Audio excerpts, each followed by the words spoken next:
I was listening to Mark Faber, and he talks about a pretty interesting subject. So I'll try to capture it with this netbook that I have, and let him talk for a while. Oil field eventually runs dry, finished, gone. It's not like a farmer who can plant wheat every year. With oil, you burn it, it's gone. And so my view is that actually oil in the long run will be much higher. And this leads me to another subject I discussed before, but now it's becoming more interesting. We had an oil crisis in the 70s. At that time, the US was 77% oil self-sufficient. Only 23% were imported. Now the US imports 74% of its oil requirement and 26% our own oil reserves, because the oil production in America went down. In the case of China, we have the following situation. The reserves are going down. The production is flat here, and the demand is up. They're the second largest oil consumer today. And they were self-sufficient in the 70s, in the last oil crisis. But this time around, they have a huge disadvantage. Just consider the following. The US has access to two oceans, the Pacific Ocean and the Atlantic Ocean, and they can get their oil from Venezuela, from West Africa, Angola, and Nigeria. They can get it from the Middle East, they can get it from the North Sea, and from Canada and Mexico.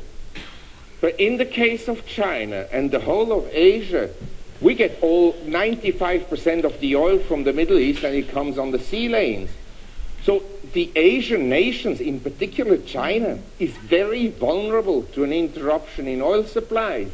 And the US is very vulnerable to an interruption in oil because they import 75% of its requirement. And so the US is here in Iraq certainly not for human rights. And the Chinese are in Sudan certainly not because of the scenery. It's about resources. For the Chinese, you have to see that is a country with 1.3 billion people. To secure the resources is a top priority. And that, of course, leads to tensions because the vulnerability of China is they don't have an aircraft carrier. They're very efficient submarines and also rocket systems. But basically, the problem of China is this. The US has access to the oceans, Pacific Ocean and Atlantic Ocean. The Chinese have access here to the Pacific Ocean, but the problem is they're surrounded by American bases. All around here in the Pacific you have American military bases, and the Americans have aircraft carriers, and they can block the oil supplies to China. This makes China very vulnerable.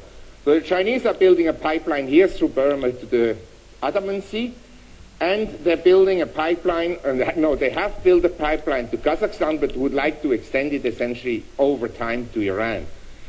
And you have to see, the Americans, they have now bases in Central Asia.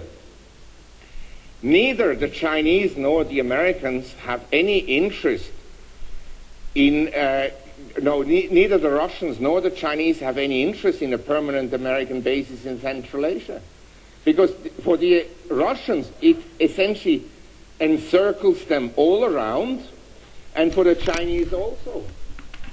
And so I think the tensions will escalate over time. And the Chinese, they don't want the Taliban victory, but they could make a deal with the Taliban and say, listen, you leave our Muslim population in China alone, and we'll give you weapons. And they don't want the Taliban to win.